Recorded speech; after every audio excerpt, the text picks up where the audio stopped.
call the meeting in order. Thank you. Ms. Van Alst is online. Ms. Sharp, I believe, I do not know where she is. But we are quorate. So we will start on. Mr. Heeg, are you here? I am here. That's good. Mr. Mercer, are you here? Yeah. Mr. Geiler, always nice to see you. Thank you for coming. And I am here. Ah, yes. Mr. Banyan? Not nice to see me. No. I am here. Ms. Vick, how are you? Good. Ms. Smith, are you here? Questionable. That's all. That's what we got. And Ms. Van Alst is there with your earbuds. Very sick. Yeah, you are. Stay there. Okay. The minutes of November 12th. Due to the fact that there was some technical glitch that we didn't get them, we're not going to approve them. Okay. Okay? But when we do get them and we have read them, then we can approve them. Is that all right? Yes. Consensus of the group is yes. Okay, we are here tonight to present step 2 applications. I will let you know that tonight you will be hearing for the Affordable Housing Trust by Housing. There is no application for the fence replacement in Olympian Meadows. The playground court improvements at Brubrisky Park, aka Housatonic. Shade structures at the skate park and Brubrisky Park. And the Old Maids Park and Design and Engineering. Ms. Sharp is here. We are very glad. There we go. At some point, can we find out how to spell Brubrisky? We're getting closer, I think. Yeah, it's Bubriski. There is no E. Alice never had an E. Right, there's no Apparently E. did, but No, there's no E in the end of Brubrisky. Oh, it's B-R-U. no, BRU, no, it was B. Bubriski. I Period. think we spelled it wrong in the sign too. Well, that was bad. We fixed it. Oh, good. That's fixed. Yes, we fixed it. I gave you credit. Oh. Well, thank God we have somebody from Housatonic who would probably know how to spell it. Brubrisky. Good Polish name, ending in I. Okay. I will, as a general statement, want everybody to understand that we are not voting on anything until we have heard all presentations. Okay? Now, the last presentation will be on December 18th. The first available after that is January 13th. So there's going to be a 3-week. Oh, I thought it was a 6. I thought the 6th was the date. It doesn't work. Okay. Okay, Are we clear? well, I guess so. We're changing the 6th to 13. The 13th is the first open date that we know of that everybody can be there. Okay. Unless, Remote. what? I will be remote. Yeah, but you're always present. Thank you. That's fine. Okay. All right, so everybody understands that going forward. Also, can I suggest that we all kill our cell phones and Apple Watches if we're so lucky? Thank you very much. Great. So the first presentation tonight is going to be the Great Barrington Affordable Housing Trust. I believe Ms. Tampane, you are presenting. If you take the seat up front, we'd be appreciative. And the floor is yours. And then after you're done, if any of the committee has questions, I'll just go slowly around the room. So write them down. Try not to interrupt her in her presentation. Thank you. Thank you.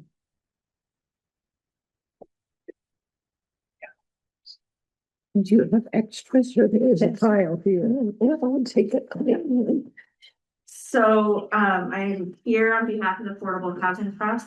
We are once again, seeking to move forward towards a arrangement where we are shifting the process for affordable housing trust, increasingly towards the Affordable Housing Trust over the course of the year.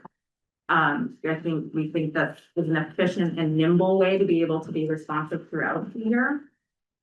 And as I said during step 1, we are requesting the maximum amount you could possibly allocate to affordable housing this year, because we see it, that's our job as the Affordable Housing Trust, to advocate for the urgency and the need for affordable housing.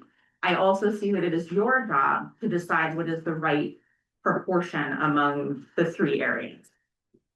Our programs include 5 core activities: housing stabilization, our down payment loan program, the accessory dwelling unit that we piloted this past year, affordable housing trust development, by releasing RFPs and funding developers or, community organizations, and property acquisition when that is appropriate. We are, I don't know how you guys navigated this. It was enough trouble for me to navigate, but the trust's goals and projects are consistent with both the community preservation plan and the Great Barrington Master Plan. And the trust itself was created as on the recommendation of those strategies. Where we are in the community right now is we are 5 years into a dramatic change in our housing landscape. It's always been, or at least throughout my lifetime, it has been an area that people move to for second homes, a resort-based economy that drives up housing in general. We see that throughout the country. But since 2020, when there was a real shift in the housing market across the country and here locally, we're now in a new norm where the median house sale is at $700,000. And that's just inaccessible to a huge swath of the community. So what was a crisis a few years ago has now become a norm. And the data we have is from what the crisis looked like in 2020. And that data is that 45% of current renters are considered either cost burden or severely cost burdened, while 20% of homeowners are cost burdened and or severely cost burdened. An additional 68% of South County renters and 47% of South County homeowners are eligible for affordable housing, as determined by the AMI, which is taking the middle of our area income and middle and below. The master plan recommended the creation of the trust as a central coordinating source for the town's affordable housing program. The master plan outlined key strategies that the trust has taken up, including the town payment assistance program. The accessory dwelling unit program is in alignment with goals around accessory dwelling units. And the work we do with the work we do through releasing an RFP for developers or nonprofits to respond to also is aimed at expanding the units available. Our request is to continue to fund those 5 areas. The housing stabilization provides direct support to Great Barrington renters to secure precarious housing situations in emergencies and prevent homelessness.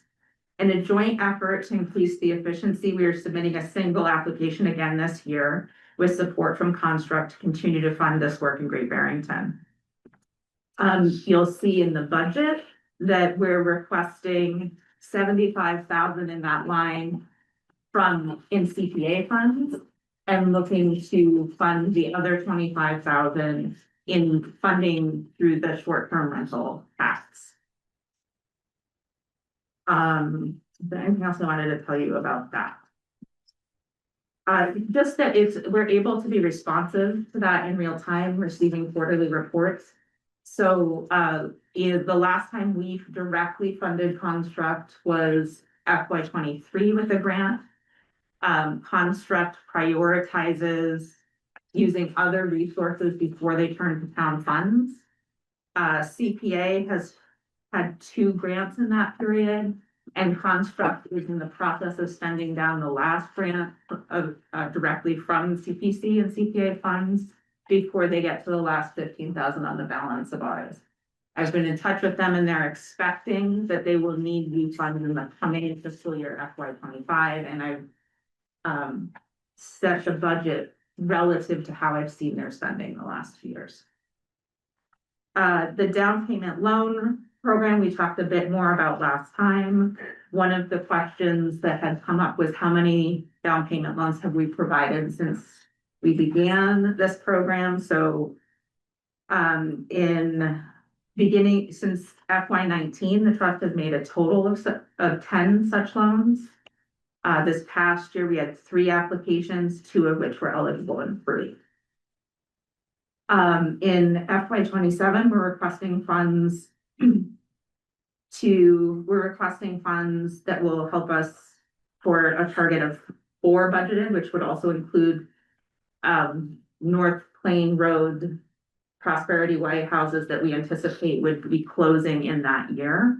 And again, we're asking for the majority of funding in CPA funds, and then would use some funds from what we anticipate having available in the short-term rental tax. This is an area where the real leveraging is in the mortgages. So the down payment makes it possible for somebody to get a mortgage with the bank. And so the majority of financing is coming from the private sector. You having fun yet? So are you having fun yet? Oh, blast. Yeah. Yes, absolutely. Our accessory dwelling unit pilot, we funded our first application this past spring. The unit was completed over the summer and has been rented to a town employee. We structured that in order to learn from it, and we're in the process of looking at what we want to tweak, but we do want to go forward with the program again. So the request is for 100,000 for that program. And Sorry, could you say what program I missed? The ADU unit? ADU accessory Oh, dwelling yes, unit. thank you. One quickie, how much is the average ADU cost to construct? Well, I think the low end, maybe you're converting a garage to a studio. If you're doing something like that, maybe you can get it under 200,000. But what we're thinking about this time is, can we target can we build a process that helps more people who are less familiar with construction, who might be looking at their houses, maybe they have a former duplex, maybe can we target people who might be able to have a simpler modification where they're restoring a duplex, or it's a matter of adding some walls and a kitchen, and could that bring the cost down further? But we don't know if those houses exist or those options exist unless we hear from people. One of the barriers that we learned, and it's not a surprise, was just in order for us to evaluate the program, we are requiring the applicants really have a feasible plan. And that is something that requires some expertise. So one of the things we're considering is whether it's a possibility to work with a local contractor to offer some workshops for people who might want to apply that are really targeted at that part of the application process, and that it would make it a little bit more accessible for the people we most want to be able to access this, where it would also help stabilize their housing situation by having additional income.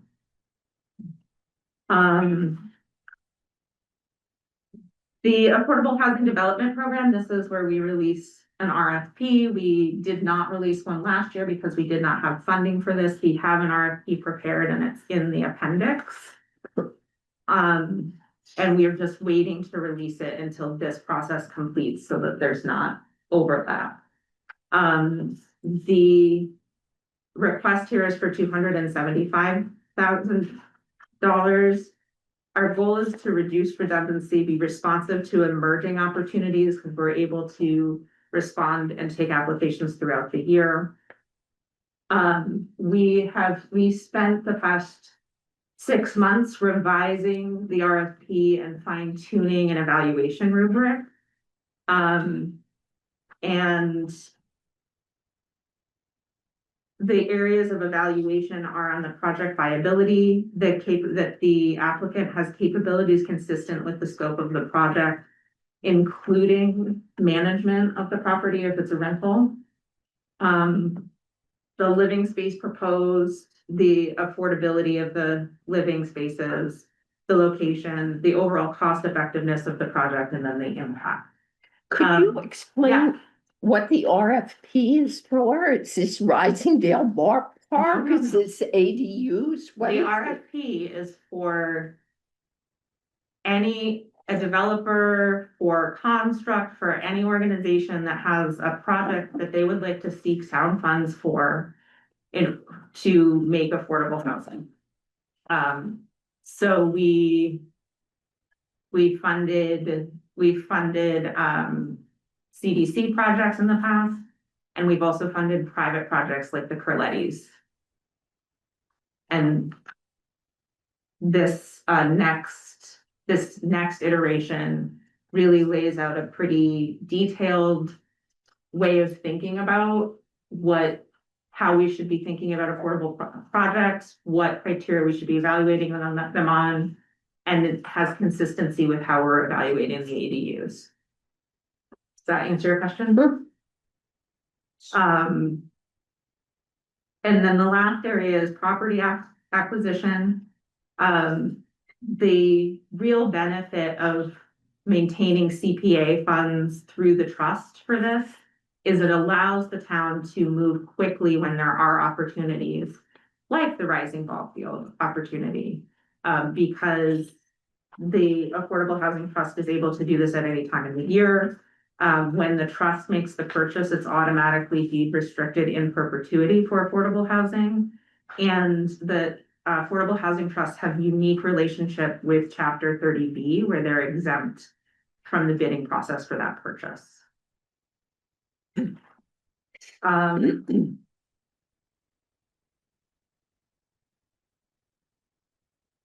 think that's most of what I wanted to say to you. I think the other thing that's important to me about the way the trust is approaching our work is that we're really trying to think about all of the different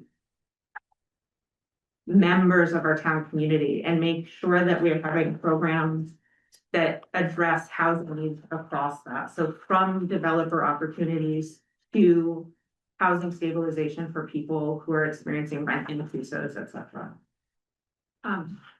And to try and figure out how to leverage these funds so that all taxpayers can be part of the solution and also experience the stability from these funds. So I will stop there and take questions unless Ms. Smith tells me I missed something. Ms. Vick? Well, I'm kind of astounded that you're asking for this much because we have a $4 million ask this year, and we probably have a quarter of that to give away. And yet everybody came back without trimming anything or out saying, well, this isn't going to happen. So what I have to say to you is, we'll never be able to give you this much money. So you need to focus on what is the most important thing that you want and tell us that. It is my view that it is the Affordable Housing Trust's job to advocate for housing as though we're in the emergency we're in. I recognize that it's your job to decide how you prioritize the three areas.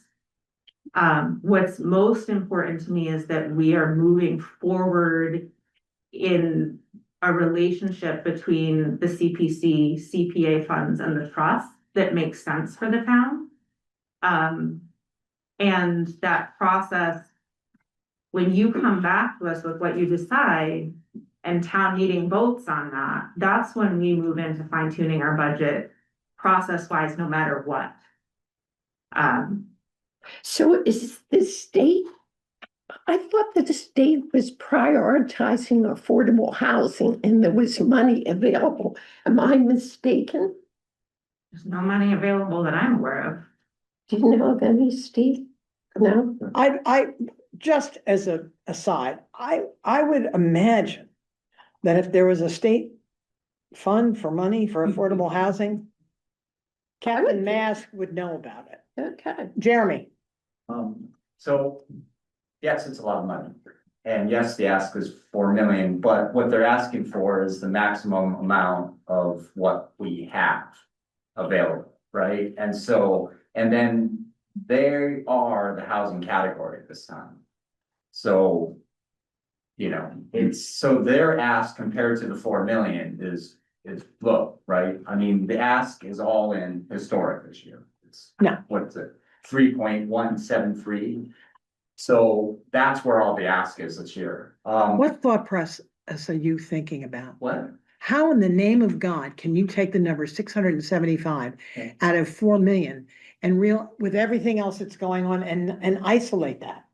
It's No, all but part of the that's same. Martha's point is that the ask is so big, but what they're asking for is they're asking for the maximum that we could give them. right? 60% of what we have. Yeah, Well, that cuts. to the Okay, quick. and so what I'm saying is it's so like, what is the, like, if we were divvying it up, right, after the 5% out. You know, so what would it be? Something like 30% would be a reasonable ask in the category? So that's what I'm asking you, right? And that's what I'm asking us, like, we're coming back and we're saying, this is an unreasonable amount, you need to give us a reasonable amount. But I think we need to then provide what a reasonable amount is. You know? we are the determining factor of reasonable. They are not. Oh. They are, okay, let's look at it as like a child's allowance. Okay, Daddy, I really need $50 a week. Okay, And I think that's really important because I should be able to eat and I have to feed myself out of my allowance. okay. I have to put the roof in. No, what I'm trying to do is, no, what I'm trying to do is frame it. I understand what she's saying and his point is valid. But I think that all in all, the people who are gonna determine the reasonability of the ask and the amount are us sitting up here. Yeah. I get it. Ask for anything I want a Maserati. We're not giving you a Volkswagen, so get over it. Pat, It wasn't clear to me how you had determined that that was the most you could ask for. I mean, my understanding is we have to give 10% to Right. each area. 5%. Yeah, It seems so to we me, just did the in math fact, that- this is not as much as you could ask for. Yeah, it could I be ju- 75%. Right? Yeah. Because, but we. Again, not that I'm encouraging you to do So it. based on an informal number that I had, I just did the math and left some room in there for administrative. got it. If you Steve, think I could ask for more, I'll ask for more. Pat. I think it makes perfectly good sense. I would, if I had reasons to spend the money, which Ananda has outlined, I would ask for the most and let us cut. Right. Instead of us saying, well, if you had asked for more, we would have given it to you. I get I get the whole process. Jeremy, one more. So we have, I mean, not to add more to the crisis, Who? but we have a lot of existing affordable housing that is not restricted, that is likely to come offline in the near future, and it's a lot of it. So Richard Stanley's properties, like, he came to us and said basically he's gonna start divesting himself of all of that. And so when that goes into the marketplace, it's It's likely. on the market. Yeah, well, yeah, so, Yeah. well, when he doesn't Nobody have it did. anymore, it's likely to no longer be affordable. Thank you, Chris. And that is, it's a lot of units that our workforce is presently living. And so the crisis that we are in now is not getting any better. It's gonna get a lot worse soon. Kate, Thank you. Sorry for the way I sound. In terms of the categories for affordable housing development or the property acquisitions, do you have any developers approached you, or like, do you have anything on the horizon in either of those two categories? Specifically? Well, we're waiting to release the developer RFP till the end of this process based on consulting Chris and staff capacity. So I don't have requests for that because we haven't released it. Over the past year, different entities have asked us about it and expressed interest.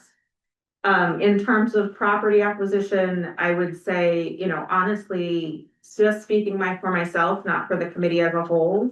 If when you come back to us with a number, unless somebody is coming to us with something, that's probably where we will Would stop. deprioritize, because it's not, it's only really urgent if there's an opportunity, we have enough on our plate otherwise, but if there's an opportunity, that's one of the unique things that a trust can do with CPA funds, and so I would never want to leave it out of the picture.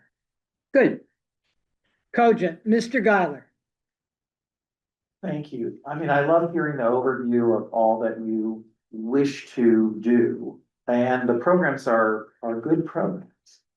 But I'm looking at your fiscal year 25 and 26. Yep.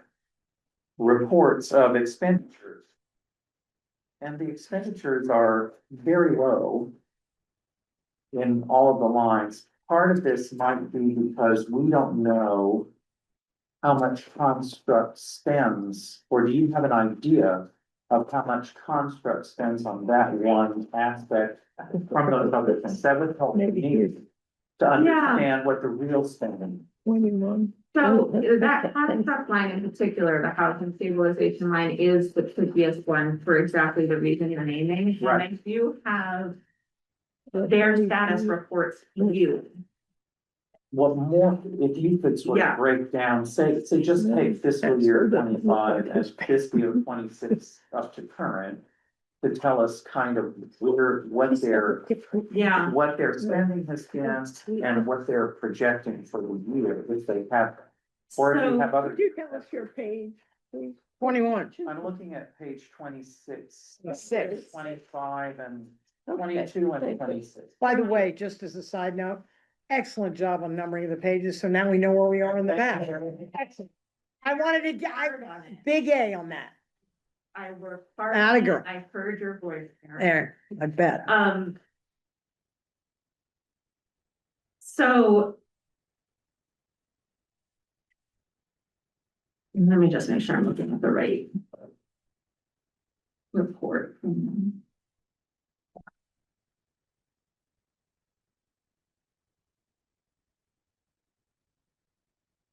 Not, but so they had. The most recent report I have from Construct to you all on the last grant they received from you. I think there's. I feel like I wrote this down somewhere. I think, Chris, do you have the figures on? so I think that It's not- I think that they were awarded 110. And I think they had. I think at the outset of this fiscal year, if I recall correctly, they had about 95,000 to spend down. And in speaking with them. They're anticipating spending that down, and I think they're gonna spend down the balance they have on the last grant we gave them. The reason it's unpredictable is that their commitment to both of our bodies has been, when they receive private funds that can be used for those purposes, they will spend them first. Right. And hold the town funds. So that's how we end up with this lag. And in the end, that's a benefit, but For sure. what I'm understanding from the Construct team right now is they're anticipating that they're gonna go into FY 27 without any balance remaining. And with more uncertainty because of funding at the federal level. Meaning they're gonna spend all of it from us. Right. Yes. The So well will that's- be dry. that may- So That's that's why what it's they like the suffer. significant difference in what you're seeing between the budget and the ask. On page 22, just talking through, FY 25. In each program area, so we just talked about the emergency rental assistance and why we did not spend further on that. We made 2 down payment loans. We had previously encumbered in the prior fiscal year, 100,000 for the ADU grant. That was We, for the test, so to say. yeah, so The pilot. it shows up on the following page, on page 23, you can see that in tiny, tiny print under FY 24. And we made one grant instead of two, so we're carrying some of that money forward for that same purpose in this current budget year. Under the RFP line item in FY 25, we did not receive adequate funding to open our RFP, so we did not. And then we did make the rising gale purchase, What was that number, please? 86,850. That is on And then we page paid a 22. little bit more to register the deed. Okay, But so looking Yeah. more at page 22, at Yes. fiscal year 25. I'm just trying to take some of the spending that you're doing as a bit of a guide Yeah, to see how much the low point is for what we ought to consider. And I'm looking at 137,000, not taking into account emergency rental assistance, which I believe it's more like about 25 a year. Is what I seem to recall over the few years that we were working with Construct. so the last. But because they have the other money coming in, we have to keep that in mind when we're considering Yeah. how much we really need to budget in your pot, because I'm considering your pot to be fungible, and you guys use the pot for whatever has to happen. And all of these 5 programs, we don't wanna bind you to one line per. Yeah. I think we tried that at a certain point. It's far too difficult for you to be nimble, as you said. So I think 137,000, say 150, 160,000 seems to be about what you can expect without So the RFP. the 137, Right? then you have to add the FY 24, which I didn't provide, but I'd be happy to follow. So that was Had the 100,000 other line. covered Go ahead. for the ADU. That was So the that's- ADU, okay. But that was your 237. test thing, and now what are you anticipating a normal ADU is gonna cost? Your group, your budget, are you expecting to fund the entire ADU? No. Are you working with lending institutions to lend The it? applicant, Okay, I mean, if the applicant can submit a proposal for us to fund the whole ADU and it works and within the guidelines, we won't fund over 100,000. okay, well, that's a good thing to know. We Okay, won't, that's the yeah, top end, that's the but top end. you're We expecting, would like to Okay. see the intention behind this program is that the people who are asking for programs for tiny houses, they could apply here. We haven't seen those applications. And then also this question of, are there other options where somebody can do a smaller modification to an existing structure and carve out part of that structure into an ADU, and that could come in at a lower cost? Right. We have to keep testing that this year.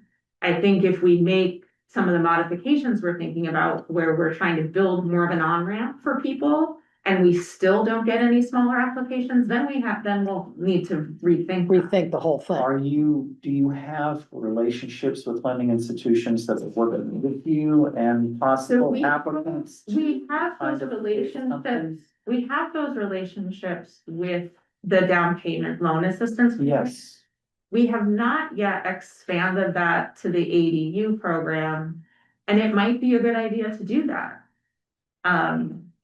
But that's not the holdup right now. The holdup is that people don't have. The holdup capacity was to- really that the application. people don't know how to put such a complicated application Bingo. together that can actually fit.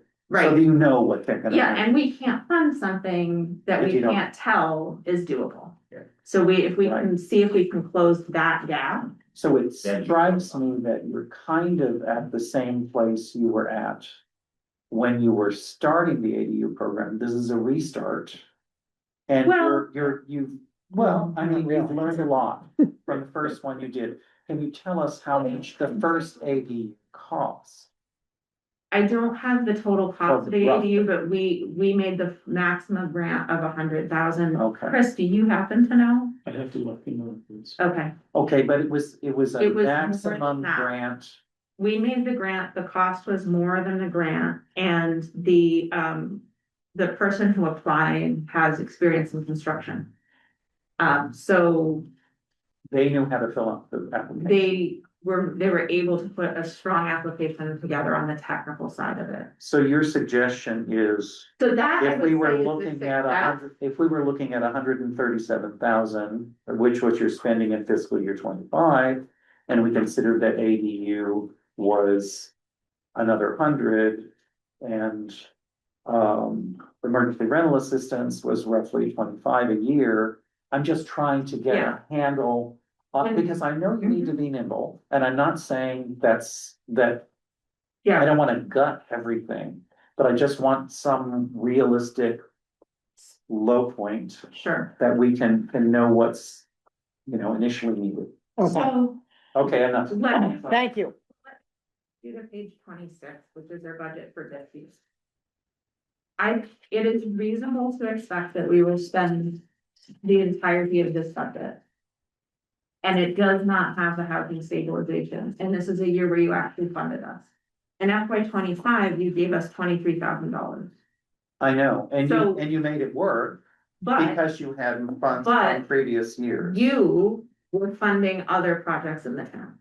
True. So if you're looking at page 26, this is a model where you can see what it looks like when we're seeking to fund other projects in the town as well. And I appreciate the question about the housing stabilization line. I do think it's very tricky to put our finger on, like, even just having to look at the reports to you as well as the reports to us to try to look at what's the real need. And if I'm looking just at the spending, the spending we had when they were in the year they were using our grant primarily, then maybe 25 to 35, but the message I'm getting from Construct is that they anticipate really needing the kind of application that they had put together the last time they came to you. Okay, Why you're asking for 9, well, Yeah. which is why you budgeted, Yeah, budgeted 9. Okay. all right. I'm gonna let this go for about another 10 minutes, okay? So let's get to where we need to get to. Pat and then Jeremy. Just thinking about Prosperity Way, that seems like such a big yeah. undertaking. I'm wondering what impact that has on your ability to do everything else. Well, our role in Prosperity Way at this point is minimal, and I actually see it as like our job right now is to figure out how to leverage our role to really make sure that Prosperity Way is aligning with the needs for housing we have in our community here in Great Barrington. And the way it's structured, it's fully a habitat responsibility at this point. And so our work is how do we create a relationship of accountability that more closely ties habitat into the needs of the community and reaching residents and workers in the community that are looking for pathways to purchasing housing. Along that line.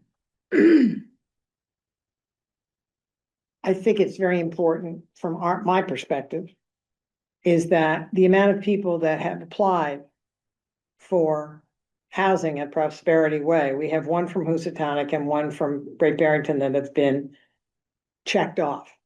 The problem is we don't know how many originally did and that were vetted out. Do you understand what I'm saying? I thought they said there were 261. I don't know how many of those people were Great Barrington residents. So there were 261 applications at the screening step. Level.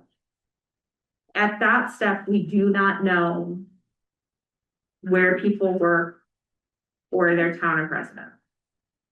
Of those 76 were eligible to submit a full application and have been invited to do so. That's the step we're in. So and let me just And- go backwards. We had Well- 271, now we're down to 76. Meaning out of the 271 that have gone initial, we're down to 76 that qualify. You understand what I'm saying? Pat, I hear you saying it.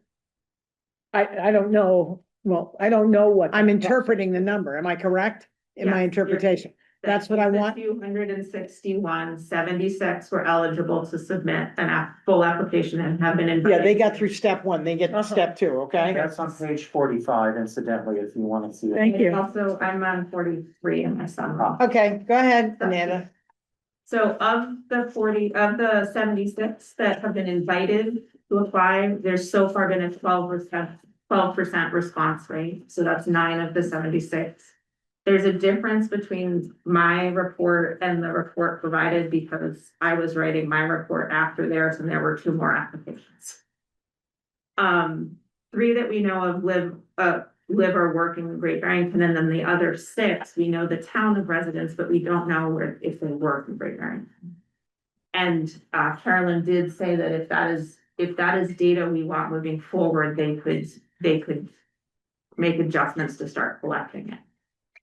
I personally think it's incredibly important because what I want to know is how it's been marketed, how many people in, because it's being built in our town and we're funding it through CPA.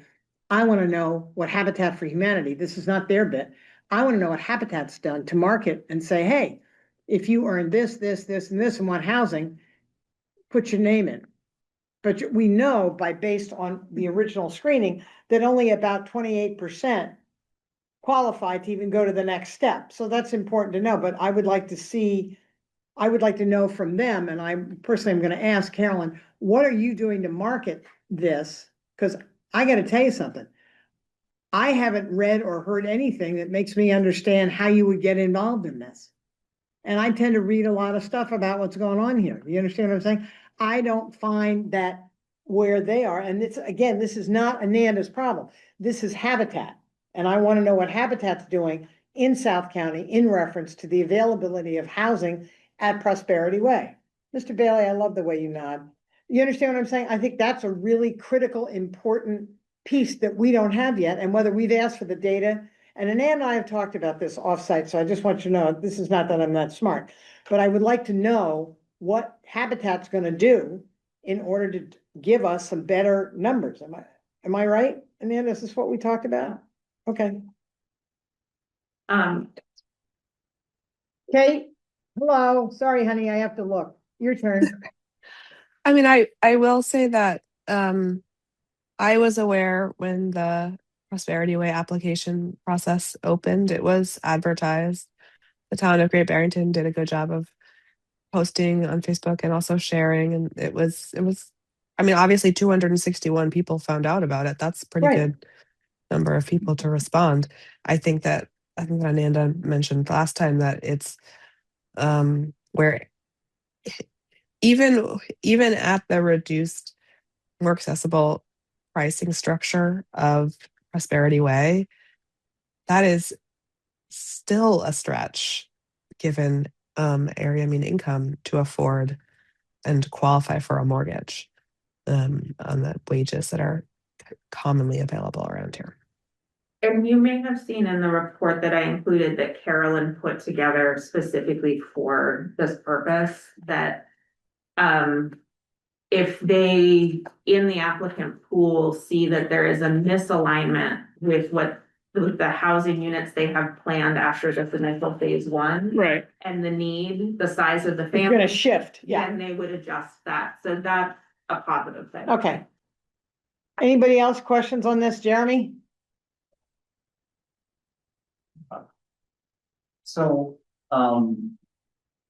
in us trying to figure out like what the minimum number is, like, I think whatever we give them is not gonna be enough. I Well, think we that- all understand that. Okay.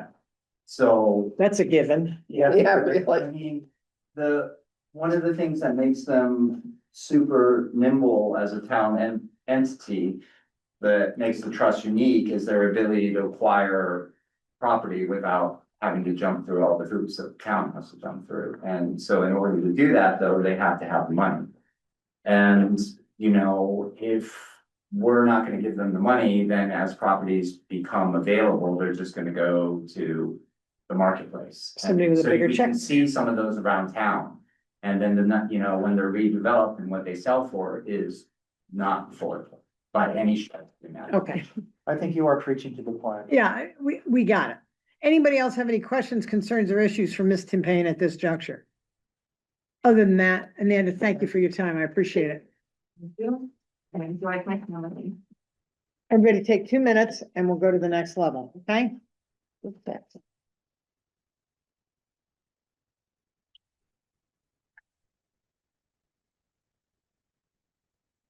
I'm laying it back, that's why it took 10 minutes. It's good. Got that on tape. I'm sorry, that's fine.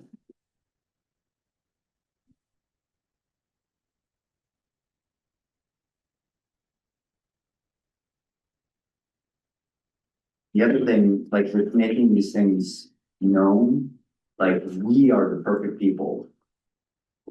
We're on break now, so open meeting law doesn't allow you to talk to us. Not everyone's here. No one's taking minutes.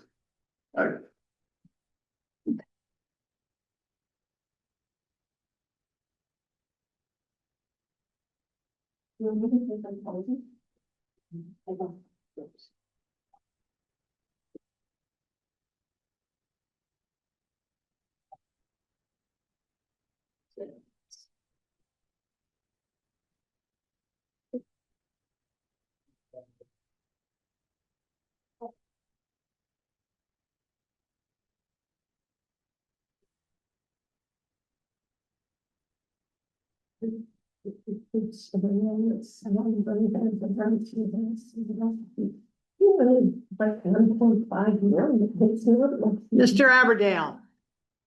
I believe, No essential to taking that long. Oh, good, Joe. thank you for sharing. Okay, so again, minor league is out. We are now gonna discuss the playground court improvements at Bubrisky with an I Park.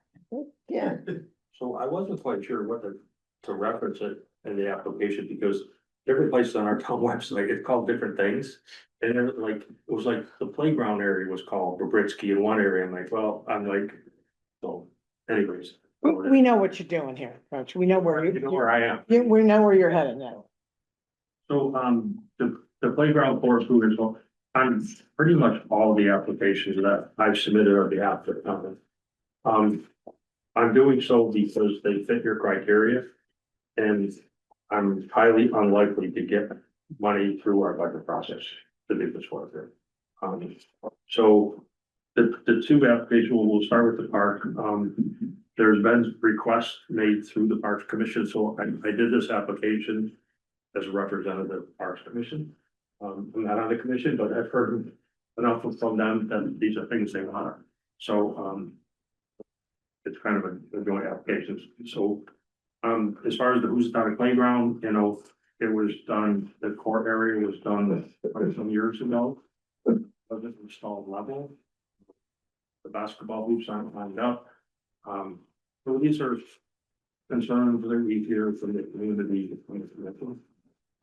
So we're trying to put this a little bit more. The Housatonic Playground is probably one of the highest used parks that we have. Probably besides the skate park. There's always kids there and they're doing drainage work in Housatonic. That we're taking our bike out to the playground to use it for toys. And skateboard on them and things like that. So basically, this application.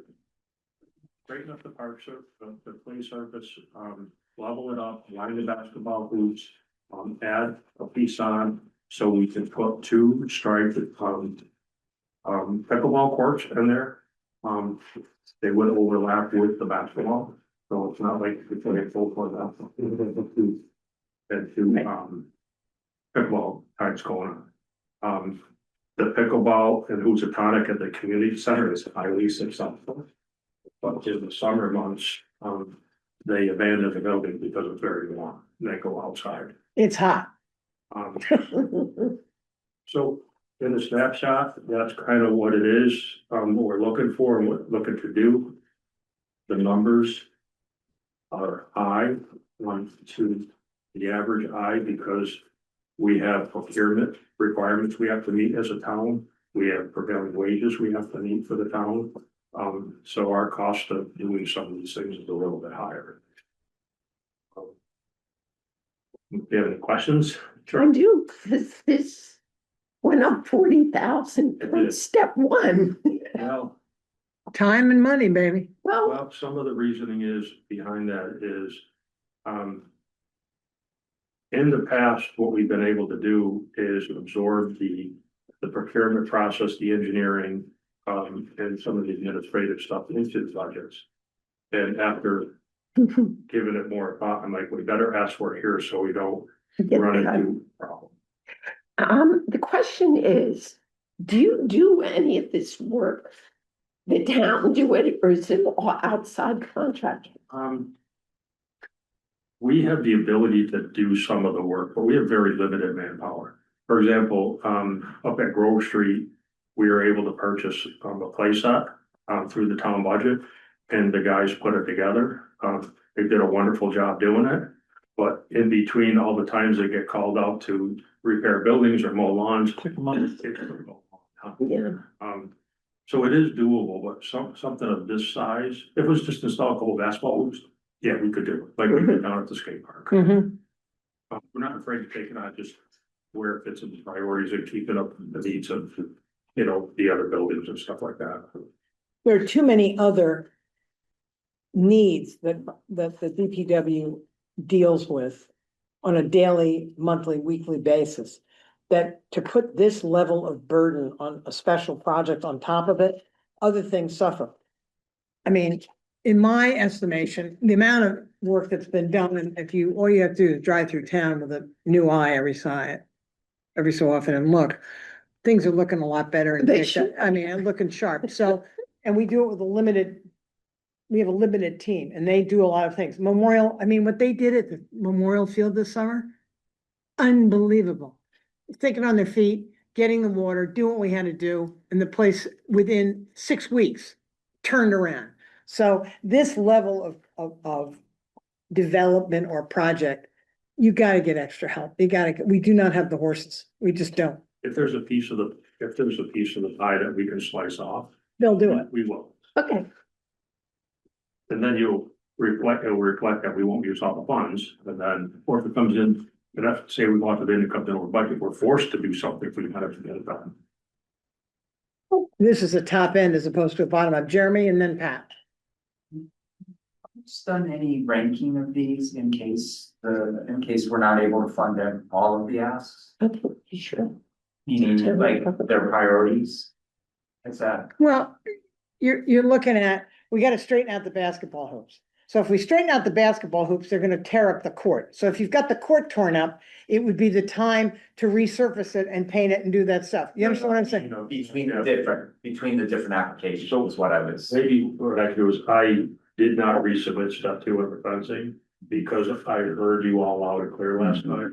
Yeah, And took that out. discussed at the Parks Commission meeting, and there seems to be, you know, the ball fields down there get used in the ball field, in the ball seasons. But there's a good part of the time that the minor league field isn't used, and the commission kind of hints and haws, should we try to do something else or make it multi-function? Okay, so why put a new fence out there? Yeah. So I kind of let that one drop by the wayside. Right. Like you're saying, the prioritization reason. Mhm. The two that I'm here for have been really highly requested. The shade and the. Yeah, we wanna redo Housatonic, cause it is used. I've never gone by there and not seen kids in it. And the other thing is, it's a draw for kids from other towns, but it's also where we've been running a summer program and then we didn't. I think we're not asking to do anything else on any of the parks in town proper. We've done all that, you know, and everything else that we've tried to do you know, like repairing the fence and doing all other stuff, we're gonna concentrate. And I want everybody in Housatonic to hear me clearly that we're putting emphasis on getting this park cleaned up. And the other thing is the pickleball courts outside is a boon, because you can't, the who's he done in the summer? It's, since they've insulated the roof, it's hotter than you know what. So that's a good thing, because then it's multi-age, you know, you're dealing with kids and you're dealing with adults, so. Parks is behind this. Go ahead, Pat. The Old Maid Park, Oh, that's, We're not on that. We're not on That's- that. this is- oh, okay, we're sorry. not doing that. We're getting there. Okay. We're still on the We're gonna talk second about it in playground. context. Yeah, So maybe this will help too, and Chris, you're working on the open space and recreation plan. Which, again, I think once that's in place, that opens us up for grant money in different areas. So if for some reason there becomes a grant available, that we would spend the grant money first before we do this, spend your money, right? Yeah, exactly. That's Yeah. one of the benefits of the Yeah. open space. right, the open space plan. May also say prioritize the playground, but not Old Maids. So we may even have a better idea then of how to spend. All of these applications relative to parks are timely for one reason or another. Whether there are other funds possibly in place, the Old Maids has another grant going on. For parks, for the playground and shade sales, they've heard about that, like through the users constantly, so there's the ones that are in front of you have good reasons to be here, but. And I think Did parks go through and sort of say, rank priorities? No. No, we Not, didn't. not, No, the shade sale this has been coming up for years, Yeah. because there is no shade and it's really tough. That blacktop must get really. I'm hot. telling you, it's cooking, and especially for staff and for adults and little kids, they can't, the heat, Yeah. it's something that needs to be done. And that's why I ordered here, I think you'll see the diversity increase a little bit. Because the younger kids and the older folks can come out a little bit more and spend a little bit more time Right. there. Because the open space and recreation plan, being in place in grant, we're being able to work on grants, is that your way? the plan should be done by the end of this June. Okay. And so assuming it's approved by the state, that could unlock grants as early as the summer. So the things may tie in, it may be a little bit ahead of that, but It can't hurt, because the other thing about grants, they really love to see municipalities put their toe in the water first. yeah.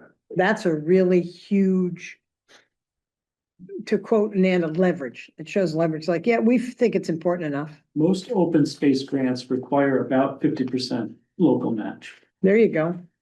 Most of them. I think we did that at town meeting last year, we carried the warrant article of some money for that purpose. Yeah. Not necessarily to spend The it. one we didn't need a match on was, I think, the trails thing.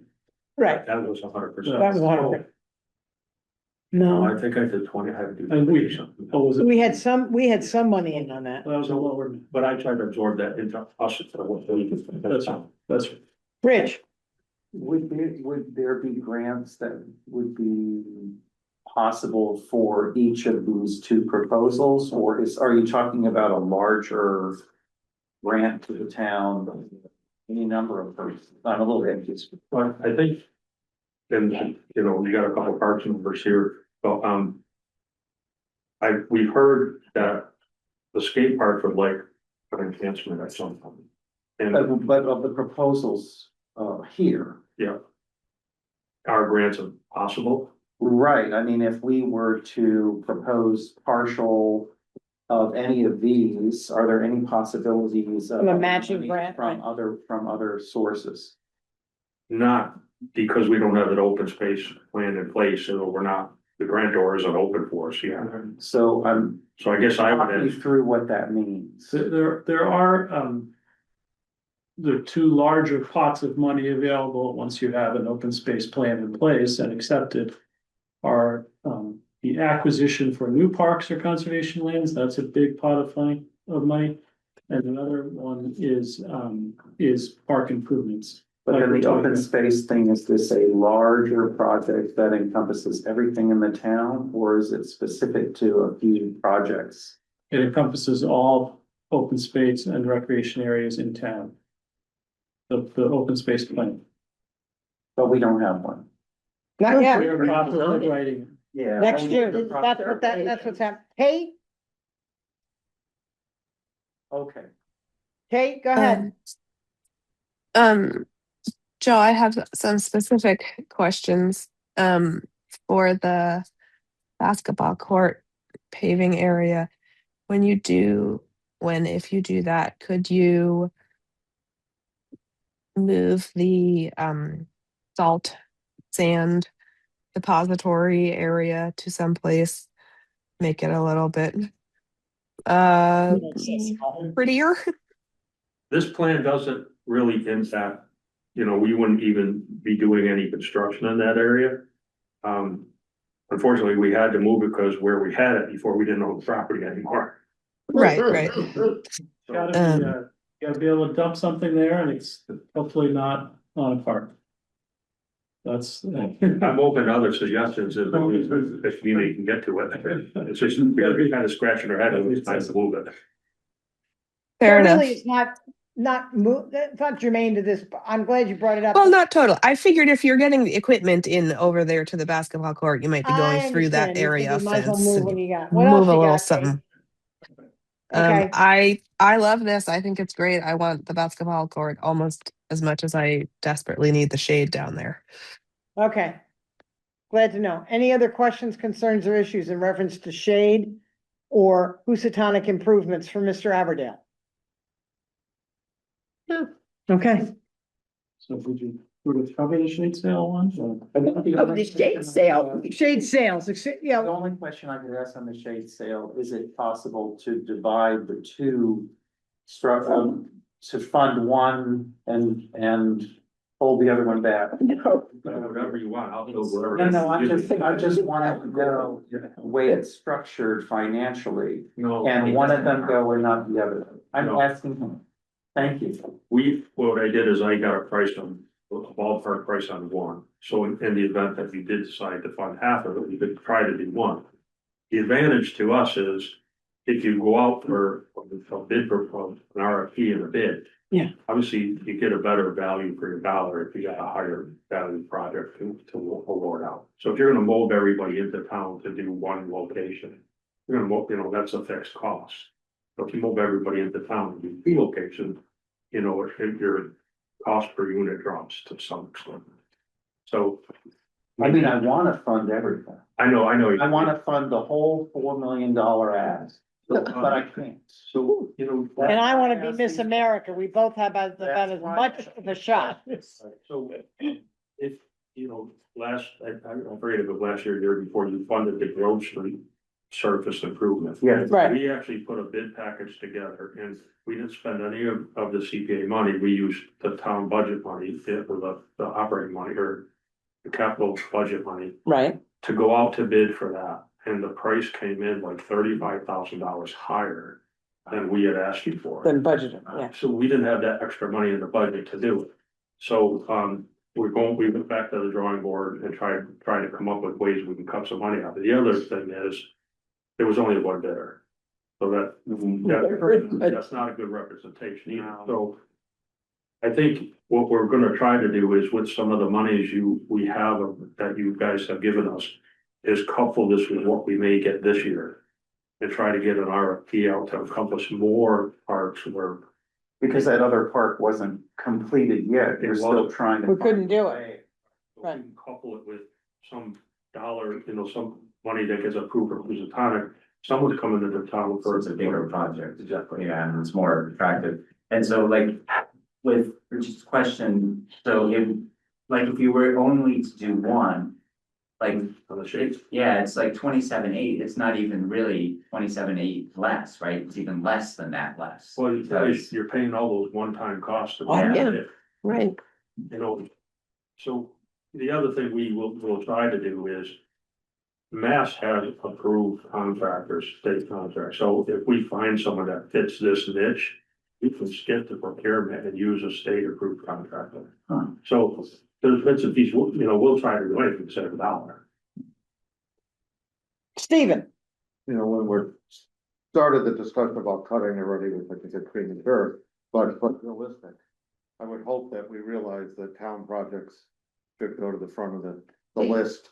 And, these projects are important, they improve the town, and eventually they are avoided from being put into the capital and raising our taxes. absolutely. I think it's something we have to remember. The other thing that these do is it's multi-generational. Yeah, And since I'm of the generation as opposed to the 5-year-olds that pay taxes, I feel a lot warmer about multi-generational projects that are town-based. Any other comments, concerns, or issues? Jeremy, you got one shot. I'm just looking at all the town asks, and the town asks are well more than, even if you kick off, Ramsdale for bonding, it's still well more than we have, and so that's, like, I just. There's a lot of work to get done. No, and I get it, I just wanted, like, if there's a certain amount of prioritization, it would be helpful, For the town, as a job. for the town projects as a whole, meaning not just, because I think like the ask in this category is very reasonable. Yeah. But given the ask that we have in historic, it's like, are we gonna have to pull money out of other categories? to be able to- And so that's what I'm. No, that makes sense, but it's all coming from different silos. So it's a little hard to say, Yeah. this is more important than this, depends what group you're talking to. yeah. Well, yeah, I guess I sit here knowing what I have in front of you, it's like, I guess I really wouldn't wanna see, Mason Library continue to deteriorate. And if I had to choose, personally, I would jump on that before I would jump on a shade structure, but that's just me personally. Yeah. Not speaking from the Well, commission. but that's our decision, and Joe has some logic behind that. Yeah, Clearly, we don't wanna, in 10 years from now, have to come back and have the Mason Library have 4 times as much work done. Okay. Anything else from Mr. Aberdale? Thank you very much for your time, Joe. I appreciate it. The Okay, work already done on the library is beautiful. Well, there's more to go and, so a lot, but we'll get right back. Hopefully a big year for that library next year. okay. Mr. Remble, I believe that you're up. Good evening, everyone. Thanks. So the project for Old Maids is seeking funds for engineering and design. We're not at a construction phase. We don't even know what the construction might be. So I'll just be frank with you.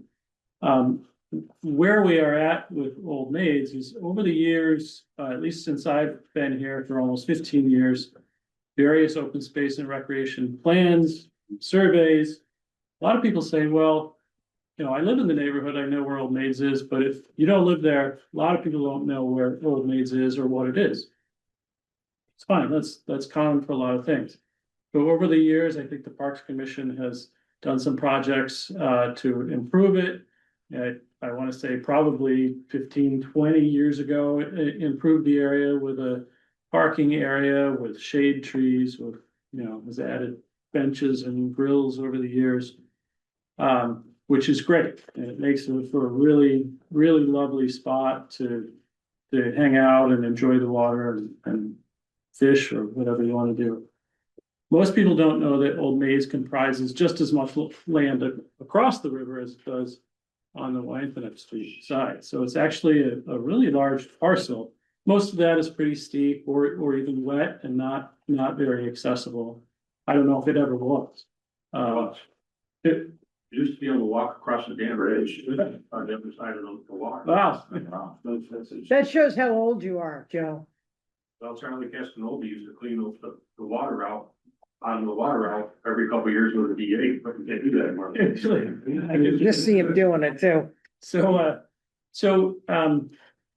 Over the years, the town's been doing, the master plan, previous open space and recreation plans, various MVP grants, which are targeted towards making the community, buildings, public spaces, and people more resilient for climate change. One of the first large MVP projects we were able to do was Lake Mansfield, and that was correcting erosion, stormwater issues, invasive species issues, making the park and the beach more accessible to multi-generational. There's that word again, multi-ability. So those were huge successes up at Lake Mansfield. One of the only other places in town that is publicly owned by the town where you can get to water to cool off and recreate is Old Maids. Right. The only other publicly owned area would be Beartown. There's a few canoe access points that are owned by either the Commonwealth or like Houstonic Valley Association. Then the ones on the Green River, and an old one by, on the Williams River by, off of Division Street is closed. They're all privately owned. And so what we discovered in the course of planning is that not everybody really likes to go across private property if they don't have to. And having public spaces where people can come together and access water is becoming increasingly important. So that's how we've gone through this process. We've addressed Lake Mansfield, and now Old Maids seems to be an opportunity to address some of these same things, making it more accessible for people if that's what the community wants, and improving the habitat, the stream flow, and everything else, making it more flood resilient, et cetera. We talked we put in an application for MVP funds purely for community engagement. We said what we did at Lake Mansfield was 10 years of community engagement. We need to do an intense community engagement process up at Old Maid. So we got a grant to do that, about $86,000. That's ongoing now. That'll be through the end of fiscal year 27. So that is June of 2027. As that process moves forward, the community may identify certain things that they'd like to try to see at Old Maids. Accessible parking, stormwater improvements, improvements to the stream flow, dam removal, or making what the dam is now safer.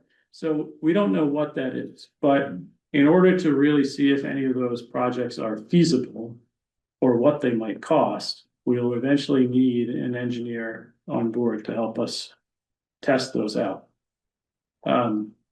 And that's what this money is. That's what Yeah. this money is for. Design and engineering, So yeah. it is to kind of complement the community engagement grant that we do have. And to be able to do the work that's identified during that grant. I will say, I'll just add that Mass Wildlife has a larger federal grant, which funds work in several different watersheds, including the Williams River. And they're particularly interested in improving wildlife habitat and stream habitat at publicly owned places. The Williams River, there's a few over in the Connecticut Valley. And that's real money. That's federal money that they have in hand. And if stream restoration, if dam removal is something that comes out of it, Mass Wildlife has that money.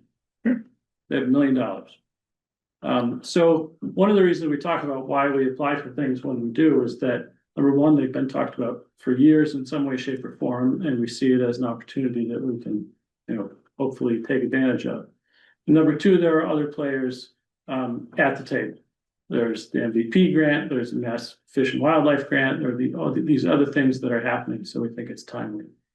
How does it rank with the other ones? Well, they're all aimed to make the area more resilient to climate change, improve people's experience as well as the habitat and the river environment,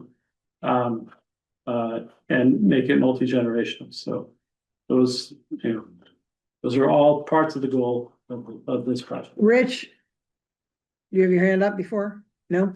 Well, I guess we don't know how many phases will be a part of this until we've gone through, as you so aptly described, gone through the community engagement. Right. And then used partial or all of this money for the engineering, and then we'll know how many phases we're. Then you're gonna get a bigger bill, guaranteed. Or But there will be other- You'll know what it's gonna cost. Martha? Yeah, Chris, I didn't realize that the Williams River ran through here, so would part of it be bridging it? So that you could access both sides? Could be.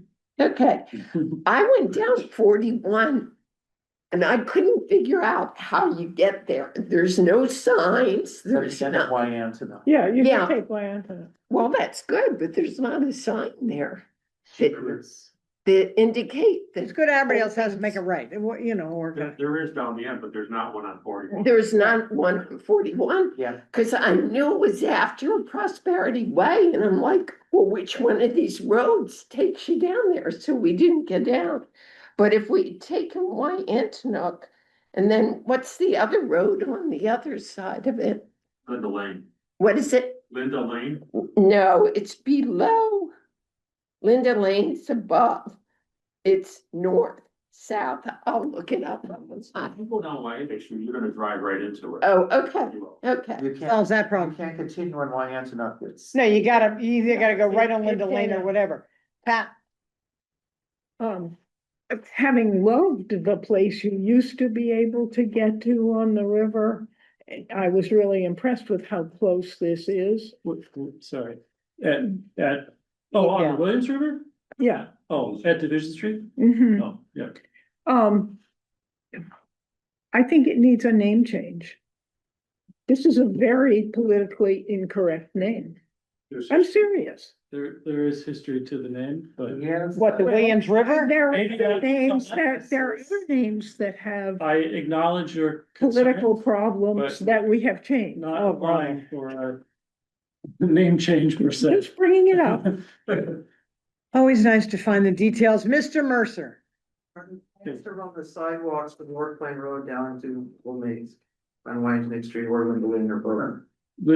As part of the Prosperity Way grant, there was a sidewalk put in on North Plain Road. 300 feet, but it doesn't really connect to any other sidewalks. It doesn't go down, Wantonuck Street. But what I'm asking, are there plans to do that as part of a larger plan? for the- There aren't at this time, but maybe that would be identified as something that is needed and desired. Excuse me, Kate? Kate? Van Alt? Chris, I remember when I don't even know who was it, Mass Wildlife came talking about taking out the dam. Mhm. Is that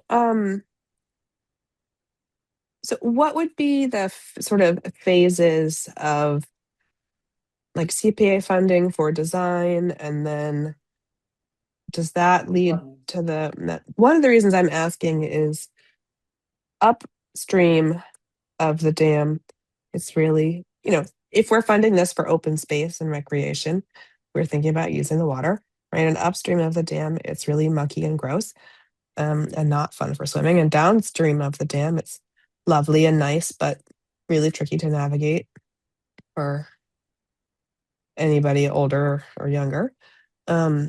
So would moving this forward also move forward towards the dam removal? No, not necessarily.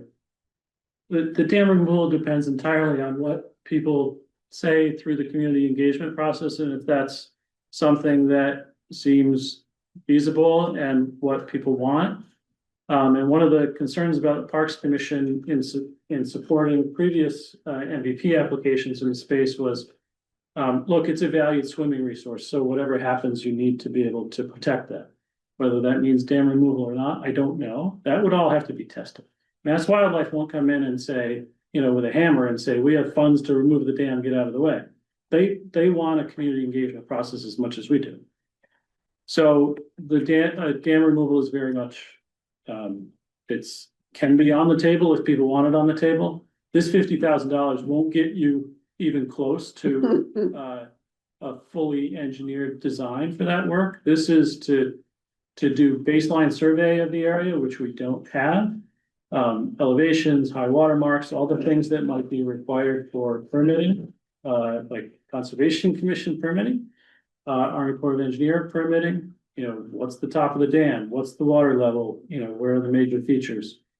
So this will help do baseline survey as well as test ideas and put some cost estimates to ideas, ballpark cost estimates. The work at Lake Mansfield was, pretty extraordinarily expensive. The CPA funds were really instrumental in doing the baseline surveys and the construction documents and whatnot to get the construction funds later. In this case, we're at a very early phase. Ultimate construction design is, I don't know, 2 years, 3 years. Just realize that It this depends is a what the eyedropper project- in the bucket. Yeah, it depends. This is an eyedropper and maybe an overall budget. Yeah. If people say we love it the way it is, then we can walk away and focus on something else. Jeremy? So, and Chris is, so like this design and engineering money, is this really hard to come by unless it's like this, from this body or from the town? Well, the state almost never funds Right. purely design engineering. They like to see things ready, tested through the community, has community support, it's designed. There's a reasonable cost estimate. And then maybe the state or other agencies can think about getting construction plans. So this is, like, for this to really move forward, it needs this, because this isn't gonna come out of town anytime soon, right? It's not currently programmed in any town engineering. And so then parks we're- engineering budget. Likely after with this, and then the rest of the process, then we're likely to see another grant for more on engineering, right, for the. Oh, God, yes. Yeah, quite possibly you'd see another phase in a year or 2 or 3 for a larger nut for more detailed design. If But you look maybe- back at Lake Mansfield, to the inception, to the completion, just look at the steps and the amount of money that was spent. This is peanuts. This is just to say, we think this deserves to be looked at. Other than that, Yeah. write a check for $1 million. But You know this what I'm is gonna saying? Help us leverage a Well, lot. this is you need to get, in order to get in the house, you need to unlock the door. This is just opening the door. That's all this is. Simple. That's all it is. Okay, any other questions or concerns? Pat? I'm concerned that the meeting about Ramsdale Library is tomorrow at 6. The No, it's not. presentation to the town. So that's, I really feel that it's, that's just with the public meeting, Karen's not understanding it. There's a public presentation. Are we done with old man? All right. oh, I'm hold on, sorry, hold I on, thought we just did hold one. on. We'll get to that in a moment. Are there any other questions, concerns, or issues for Mr. Rembold on the old maid's design? Okay, hearing none. Now that we've done that, Pat, do you have a question? Sure. I'm concerned that the Ramsdale Library, they're doing a presentation for the town tomorrow at 6. I feel that I understand we probably set our meeting first, but I feel very conflicted about not being able to go. Well, they had another one before our other meeting, step 1 at 4 o'clock, and they didn't tell us. What are you So it talking? seems to me that they're not really engaging with us. Cause that was at Mason, and they presented the Ramsdale Library at Mason. When we were sitting here doing step 1, they did that at 4 o'clock. I hear your concern. It's nearly impossible to schedule all of the meetings that we as a town need to schedule so that nothing ever conflicts. But I'm sorry, this committee meets on the basis of when its members are available. And I would assume that what's gonna be presented to us next week will be similar to what they're presenting at the public meeting. If it's not, there's a far bigger problem. So they're gonna, I mean, at least we could schedule their presentation to you, Yeah. not tomorrow night. Also, because that's what it was looking like. when we were able to- Well, we change maybe that. then they couldn't have had a conflicting one. Well, the other thing is, am I correct, Steve? Just so I'm overview, they've already presented to the select board, am I They did. correct? They did. Okay, so it'd be really interesting if they're presenting to the select board and they're presenting everything they're gonna present to us, do all those presentations line up? We don't know. That's the same You'd like to people, I know. would assume they line up. Okay. Anything else I hear you. I don't know, I had the same thought, but there's only so many days in the week, so many weeks in the month, and Well, if we try to move tomorrow night, I will No. guarantee you we'll be into February. Especially this. I just wondered if we meet at 5. If we maybe moved something. Well, it's too late now, it's already posted. it's posted, we can't change the, Posted, your other applicants have made their. Yeah. Yeah. Okay. Ms. Van Alst? Well, I was just going to say that I believe the last one was scheduled, both of them were scheduled, the library presentations based on the availability of the architects to be able to come and to present. I think the last one aligned with them being able to come later that night to our meeting, and this one was just when they were available. I also would like to be at that one, but I believe we'll see the same information. Yeah. Okay. That's the way it goes. I hear you, but again, it's Felt the also, Same way, Pat. it's also December 8th. Just, it's the time of year when everything gets crammed Yeah. in all sorts of stuff. Citizen speak. Hearing none. I'll take a motion. Motion to adjourn. All those in favor? Kate? Roll call. Kate, okay. Everybody else? Aye, aye, aye. Yeah. Aye. Good. Thank you. Okay.